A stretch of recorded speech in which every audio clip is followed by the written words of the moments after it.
정액 선정 기준 같은 경우는 단순하게 근친이 있냐 없냐로 정액을 선택을 하시더라고요. 그러면은 이 근친이 과연 무엇이고 근친을 무조건 피해야 되는지 한번 설명을 드리도록 하겠습니다. 제가 근친교배에 대해서 백과사전의 정의를 한번 찾아봤습니다. 근친교배, 높은 혈연에 매우 가까운 사이의 교배, 가축이나 혈통, 보존의 원칙 개량하기 위해서 한다. 조금 많이 어려운 개념입니다. 이것보다는 제가 그림으로 좀 설명을 드리도록 하겠습니다. 이 그림도 많이 보셨을 겁니다. 공통조상에서 B에서 C, 그 다음에 그렇게 뒤로 와서 특정 근격에서는 특정 위치 유전자가 서로 같은 확률이라고 이렇게 이 그림도 많이 보셨는데 이 그림도 조금 직관적이지는 않습니다. 더 단순하게 근친 계수에 대해서 이해를 해보도록 하겠습니다. 지금 맨 왼쪽에 비근친 계치는 근친도가 0%입니다. 실질적으로 그 동물이나 사람은 무수히 많은 유전자를 가지고 있지만 저희가 근친도를 이해하기 위해서 단순하게 유전자 2개만 있다고 생각을 하도록 하겠습니다. 아버지한테서 이제 정액에서 유전자 2개를 받아서 주황색, 초록색이 갖고 있고 엄마한테서는 파란색, 검은색을 받아서 이렇게 유전자가 가지고 있습니다. 보시면은 비근친 개체 같은 경우는 같은 색의 유전자가 없기 때문에 근친이 0%라고 할 수가 있습니다. 그러면은 두 번째 같은 경우는 근친도가 50%입니다. 보시다시피 두 개의 유전자 중에 주황색 유전자 한 쌍이 같다는 걸 볼 수가 있습니다. 이것을 근친 50%라고 이야기할 수 있습니다. 반면에 현실에는 없는 개체이지만 근친도가 100% 개체는 유전자 두 개가 모두 같은 거를 확인할 수가 있습니다. 저희가 근친을 피한다고 많이 얘기는 했지만 근친에 대해서 이렇게 단순화해서 정형을 해보면은 과연 이 근친을 무조건 피해야 되는지 한번 생각을 해볼 필요성이 있습니다. 유전자가 왼쪽은 근친이 0%고 오른쪽은 근친이 50%인 개체입니다. 주황색 유전자가 유생산에 매우 좋은 유전자면은 근친이 0%인 것보다 근친이 50%인 게 개량하는 데에는 더욱더 효과적이라고 할 수가 있는 거죠. 제가 근친에 대해서는 좋은 점을 설명해 드렸는데 반면에 근친 퇴화 때문에 근친을 사용하면 안 된다고 많이 얘기하십니다. 맞습니다. 저희가 주황색 유전자가 모든 유전자가 좋은 유전자만 있는 게 아니고 나쁜 유전자가 있을 수도 있습니다. 보시는 바와 같이 초록색 유전자가 이제 나쁜 유전자이면은 근친이 높으면은 나쁜 유전자를 후대에 무조건 전달하게 되는 거기 때문에 근친은 무조건 좋은 거는 아니기는 합니다. 그러면 근친 교배를 단순하게 설명을 하면은 근친 교배는 좋은 유전자를 고정을 할 수 있다는 장점이 있지만 나쁜 유전자도 고정이 되어서 근친 퇴화가 발생이 될 수 있다고 할 수 있습니다. 근친에 대해서 이렇게 설명을 드리는 거는 근친이 좋은 유전자도 있고 나쁜 유전자가 있으니까 적절하게 잘 이용을 해야 됩니다. 이 근친이라는 거를 무조건적으로 나쁘게 생각하고 피하면은 좋은 정액을 선택을 못하는 겁니다. 제가 이렇게 당당하게 이야기를 할 수 있는 거는 다음과 같습니다. 지금 이 개체 같은 경우는 근친이 100%인 개체입니다. 이 개체와 근친이 50%인 개체를 교배를 시키면은 근친이 몇 %가 나오는지 한번 생각을 해볼 필요성이 있습니다. 지금 근친 100%와 근친 50%인 개체가 교배를 하면은 단순하게 산술적으로는 150%, 50%, 75% 그런 식으로 근친이 나올 수 있을 거라고 생각이 되는데 제가 근친의 정의를 한번 보험과 같이 근친은 0%로 조정이 가능하게 됩니다. 이러한 이유 때문에 근친에 대해서 너무 무섭게 생각하시지 마시고 적절한 근친을 이용을 하고 사장님의 혈통 기록을 정확하게 기록을 하고 있으면 근친을 충분히 조정을 할 수가 있는 거죠. 그래서 우리나라 근친도 현황을 보면은 이 근친도의 수치가 개량의 수준으로 조금 볼 수 있다고 볼 수 있습니다. 지금 우리나라 같은 경우 젖소 같은 경우는 근친이 지속적으로 증가를 해서 2020년도 초반에는 4%대의 근친도가 나오는 것을 볼 수가 있습니다. 이 부분도 많이 발전이 된 부분인데 과거에 우리는 향후 몇 년간 근친 3.125만 넘으면 소가 안 좋아진다고 굳게 믿고 있었습니다. 그래서 근친이 조금 많이 낮았던 부분이 있는데 실질적으로 근친은 조금씩 지속되는 것을 볼 수가 있습니다. 그러면은 낙농 성지국인 미국의 근친도를 한번 보도록 하겠습니다. 미국 같은 경우는 이미 1997년도에 5% 그리고 2017년도에는 7%의 근친도를 보이고 있습니다. 반면에 캐나다 같은 경우도 이미 2016년도에 7.34%의 높은 근친도를 보이고 있습니다. 사장님들이 이제 근친 때문에 정액을 피하게 되면은 실질적으로 생산량이 감소한다는 것을 보실 수가 있습니다. 근친이 3%대인 젖소하고 근친이 3% 이상, 6%까지 제한을 둔 젖소가 오히려 생산량이 더 좋은 것을 확인할 수가 있습니다. 지금 반면에 6% 이상인 것들은 우리나라 근친도는 4%밖에 안 되기 때문에 샘플 수집값이 좀 적어서 좀 낮게 나타나는 건데, 비교적으로 근친이 조금 더 높으면 우유 생산량이 높은 거를 볼 수가 있습니다. 실질적으로 사장님들이 좋아하시는 북미산 LPR 1, 2등 소들 근친을 보시면 12%, 9%가 되는 거를 보실 수가 있습니다. 결국은 근친에 대해서는 너무 무섭게 생각하지 마시고 근친을 적절하게 이용하면 가축 개량에 도움이 된다는 것이지요. 이렇게 근친을 왜 3%로 제한 안 하고 근친을 유하게 주는 이유는 다음과 같습니다. 2004년에 발표된 논문인데, 근친을 4%로 제한을 두는 것과 13%로 제한을 둬서 계획교부를 했을 때 농가 넷메리트 같은 경우는 어떻게 증가하는지 이제 수치적으로 표현을 해봤습니다. 지금 보시는 바와 같이 4%로 제한했을 때는 홀스타인 같은 경우는 넷메리트가 573불밖에 안 되지만 13%로 제한을 하면은 넷메리트가 794불로 증가를 하는 것을 볼 수가 있습니다. 이 의미가 무엇이냐 하면은 근친을 제한을 두게 되면은 정액의 선택을 할 수 있는 폭이 매우 한정적인 것이지요. 그래서 80년도부터 이제 2020년도까지 5천여 종의 정액이 국내에 유통이 됐다고 하는데, 이 말은 근친을 4%로 제한을 두게 되면은 이 우리가 사용할 수 있는 정액의 풀 5,000개 중에서 100개밖에 사용을 못한다는 것입니다. 반면에 13%로 근친을 제한을 풀을 13%로 조금 러프하게 두게 되면은 100개의 정액을 선택하는 게 아니고 2,000개의 정액을 선택할 수 있는 것이지요. 그러면은 100개의 정액에서 좋은 정액을 선택을 하는 확률보다 2,000개에서 좋은 정액을 선택할 수 있는 확률이 더 높아진다는 것이지요. 그러면은 2,000개에서 100개에서 좋은 정액을 선택을 해서 개량 효과를 극대화를 시키는 것보다 2,000개에서 좋은 정액을 선택하는 게 딸수나 유생산에 더 증가가 된다는 것을 확인할 수가 있습니다. 근친교배의 장점을 한번 다시 정리를 하도록 하겠습니다. 근친이 높으면 유용한 유전자를 가질 확률이 높아 고능력 정액일수록 근친의 효과를 적극적으로 이용하고 있습니다. 유용한 유전자가 근친 태아의 부정적인 효과를 상쇄를 시키고 근친을 유연하게 생각을 하면 정액의 선택의 폭이 높여 고능력 정액을 쉽게 선택하고 좋은 정액을 선택해서 가축 개량에 극대화를 시킬 수가 있습니다. 그러면은 제가 앞서서 육종가의 중요성, 육종가의 의미를 알아봤고 근친교배에 대해서 알아봤었습니다. 그럼 이 계획교배는 어떻게 좋은 정액을 선택하는지 알아보도록 하겠습니다. 계획교배란 암소 집단을 전체적으로 개량을 하는 전략입니다. 개량은 집단 능력을 향상을 시키는 것이고, 계획교배 방법은 다음과 같습니다. 농가의 암소의 집단 능력을 파악을 해서 우군의 능력의 장단점을 파악을 하고 개량 목표를 설정하는 것입니다. 단점을 보완하는 농가만의 선발 지수를 생성을 하는 것이지요. 그래서 정액 같은 경우는 농가마다 최적의 좋은 정액이 다르다는 것이지요. 우리 목장의 바로 옆집 철수 아무개 씨가 목장을 하고 잘 키우고 있다고는 하지만 사장님 목장하고 철수 아무개 씨하고는 서로 다른 목장을 운영하고 서로 다른 소를 가지고 있어서 좋은 정액을 선택할 수 있는 기준은 다른 것이지요. 좀 더 쉽게 그림으로 설명을 드리도록 하겠습니다.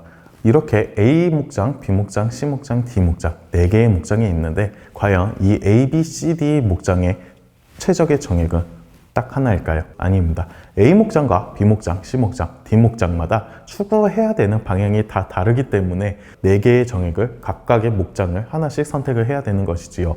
A 목장 같은 경우는 유량과 유지방이 모두 좋기 때문에 유량과 유지방을 조금 개량을 하고 그 외에 부가적인 번식이라든지 체형이라든지 그런 선택사항을 결정할 수가 있습니다. 반면에 B 목장 같은 경우는 유지방은 좋지만 유량이 떨어집니다. 이 유량이라는 게 결국 농가 수익하고 많이 밀접이 돼 있기 때문에 B 목장 같은 경우는 유량에 우선적으로 초점을 두고 유량이 좋은 정액을 선택을 해야 됩니다. C 목장 같은 경우는 유지방이 좀 낮기 때문에 인센티브를 못 받는 목장입니다. 이러한 목장 같은 경우는 유량을 개량을 좀 중단을 하고 유지방을 좋은 정액을 해야 되는 거죠. D 목장 같은 경우는 B하고 C 목장처럼 되기 위해서 유량과 유지방이 하나로 가던가 아니면은 유지방, 유량을 모두 좋은 정액을 사용을 해야지만 순이익이 크게 될 것입니다. 이렇게 A 목장, B 목장, C 목장, D 목장 같은 경우는 모두 다른 정액을 사용해야 되는 것이지요. 지금 보시는 바와 같이 A, B, C 세 개의 목장이 얼마나 정확하고 정교한 계획 교배를 하느냐에 따라서 농가 수익 차이는 발생을 할 수가 있는 거죠. 그러면은 농가 사장님들께서는 이렇게 얘기만 들었을 때 계획 교배를 어떻게 해야 되고, 우리 소에 대해서 아까 제가 중요하게 얘기한 육종가가 우리 소는 얼마나 되는지 알 수가 없습니다. 그러한 부분을 해결하기 위해서 농협경제지주 젖소개량 사업소에서는 계획 교배 프로그램을 제작을 해서 저희 사업소 홈페이지에서 확인을 할 수가 있습니다. 계획 교배 프로그램을 사용하는 법은 유튜브 젖소개량 사업소 계획교배 프로그램을 검색을 하셔서 들어오시면 프로그램 사용법을 자세히 설명드리고 있습니다. 그리고 추후에는 이러한 계획교배 육종가를 통해서 사장님이 소를 매입을 하거나 소를 판매했을 때도 이 소를 정확하게 그 가치를 인정을 받을 수 있다고 생각이 되고 있습니다. 요즘에 과학기술이 발달이 되고 유전체 기술도 많이 발달되었습니다. 덕분에 개량이라는 거는 제가 시간을 투자하는 것라고 얘기는 많이 했지만, 유전체 기술을 사용하는 게 시간을 단축을 시킬 수 있는 방법입니다. 가축 개량의 역사는 그 짤막하게 이제 이렇게 진행이 되었습니다. 표현형 선발부터 옛날 1990년도, 그리고 유전능력 선발 2000년도에는 우리나라 유전능력 평가를 해서 유전능력 선발을 했다가 이제 마스, 이제 D가 논이라든지 A2 유전자도 하나의 유전체 선발이라고 볼 수가 있는 거죠. 그리고 유전체 선발이라는 개량의 현대화가 진행이 되었습니다. 이 유전체라는 거를 간단하게 설명을 드리면, 유전체는 혈액이나 모근을 통해서 이러한 염기서열 정보를 조회를 하게 되는 겁니다. 이 염기서열은 소 같은 경우는 수억 가지의 유전자 염기서열이 있는데, 그 중에 다른 부분을 한두 군데를 찾아서 이 부분에 특정 유전자가 있는지 없는지 확인하게 되는 것입니다. 사장님들이 실질적으로 유전체를 얘기를 많이 들으셨는데, 유전체 자료가 어떤지 잘 모르실 것 같아서 간략하게 유전체 샘플을 하나 보여드리도록 하겠습니다. 지금 보이는 자료는 일부분이지만 밑에 이 소 한 마리가 유전체 정보를 40만 가지를 이렇게 가지고 있습니다. 이러한 정보를 이용을 해서 소들한테 어떤 육종가를 더 정확하게 유전체를 가지고 있게 되는 것이지요. 이 유전체 선발 같은 경우는 이 시간이라는 개념을 생략하게 됩니다. 예전에는 저희가 경산후가 돼야지만 이 소의 검정 성적을 알고 이 소에 대해서 유전 능력 평가를 알게 되어서 이 소가, 이 엄마 소가 좋은 소인지 나쁜 소인지 판단을 할 수가 있었습니다. 하지만 유전체 기술을 도입을 하면은 경산후만 유전 능력 평가가 이루어지는 게 아니고 미경산후에서도 유전 능력 평가가 이루어지게 되는 겁니다. 그래서 이거의 장점이 무엇이냐 하면은, 미경산후 때부터 이 소가 얼마만큼 유전 능력을 가지고 있고 이 소가 얼마만큼 생산량을 가질 수 있다는 것을 기대하고 예상할 수 있다는 것이지요. 개량이라는 것은 좋은 정액을 선택을 하는 것도 있지만, 암소 부분에서는 나쁜 암소는 빨리 도태를 시키는 게 개량의 극대화입니다.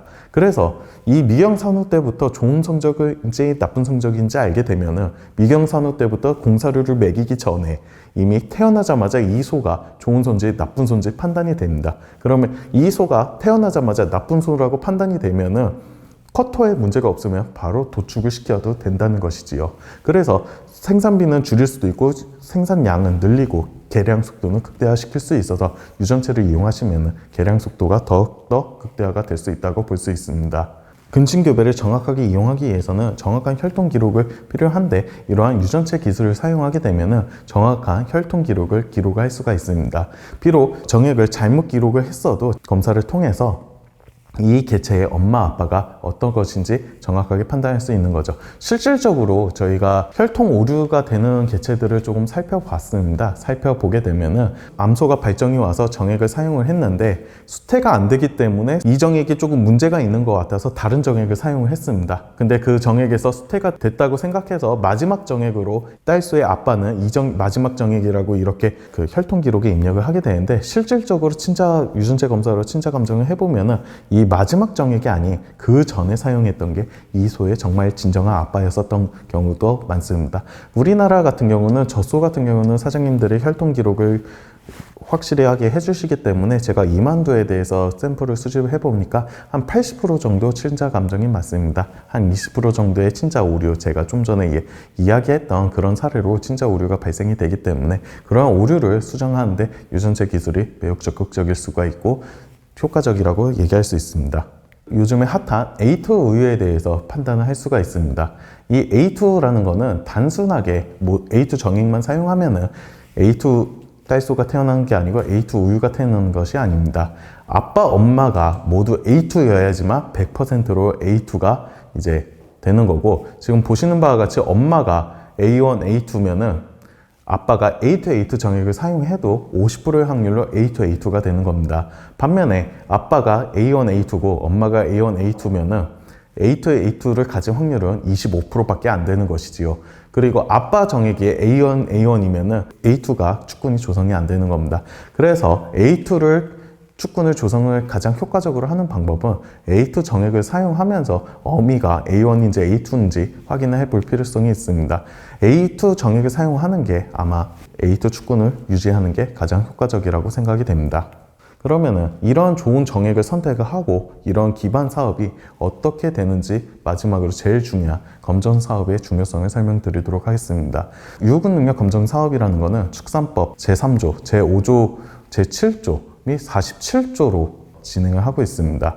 이 유후군 능력 검정 사업 목표 같은 경우는 젖소 개량을 촉진을 하는 목표를 가지고 있습니다. 역사를 보시면은 2010년도에 농가 보조금이 폐지가 됨으로써 이제 2010년도부터는 후대 검정 사업이 의무화가 되고 검정 보조금이 지급이 되고 있습니다.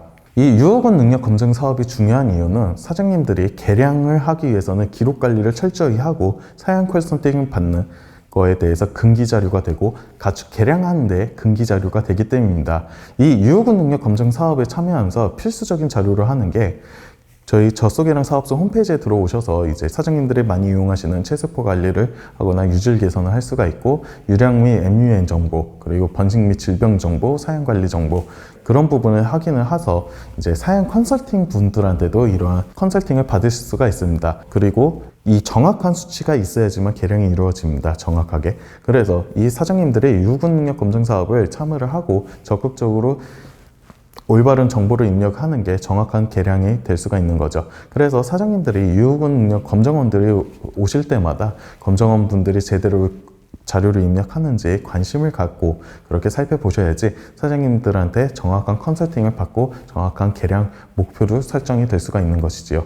유후군 능력 검정 사업은 법적으로 공식 기록으로 인정하는 유일한 기록입니다. 그래서 2010년부터 2011년 구제역 관련 군능력 평가에서도 보상이 이루어질 때 유후군 검정 사업 기록이 이용이 되었고, 13년도부터 14년도까지 결핵 사건이 발생이 됐을 때도 유후군 검정 능력 사업 기록이 이용이 되었습니다. 그리고 법적 분쟁이 되었을 때, 예를 들어서 옆에 목장을 운영하는 곳에 옆에 공사가 하다가 그 공사 때문에 소음 때문에 젖소 유량이 감소하는 사건이 있었습니다. 그런 소음 때문에 유량이 감소하거나 번식, 이제 낙태가 되고 그런 문제점도 유후군 검정 기록을 이용을 해서 법적 근기로 해서 법정 싸움으로 활용하는 데 이용을 하고 있습니다. 그래서 이 유후군 능력 검정 사업을 적극적으로 참여를 해주셔야지 법적 분쟁이 있을 때도 이용할 수가 있고, 유전 능력 평가를 참여를 하시면서 효과적인 개량에도 참여를 할 수가 있습니다.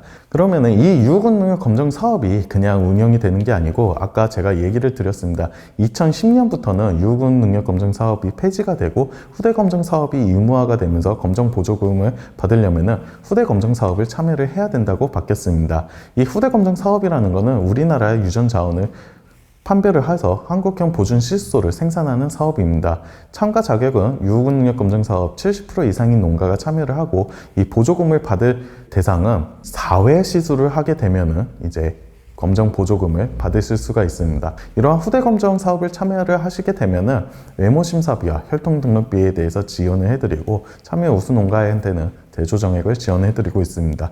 그리고 착수 장려금과 기타 친자 확인비, 이제 딸소 장려금을 지원해드리고 있으니까 검정 사업을 참여를 하시면은 후대 검정 사업을 참여하심으로써 검정 보조금을 받으실 수가 있습니다.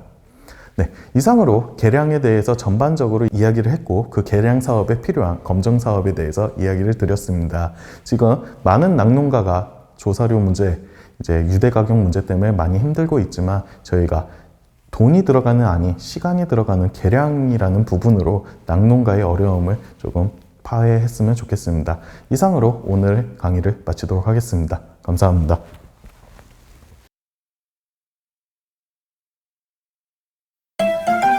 K 밀크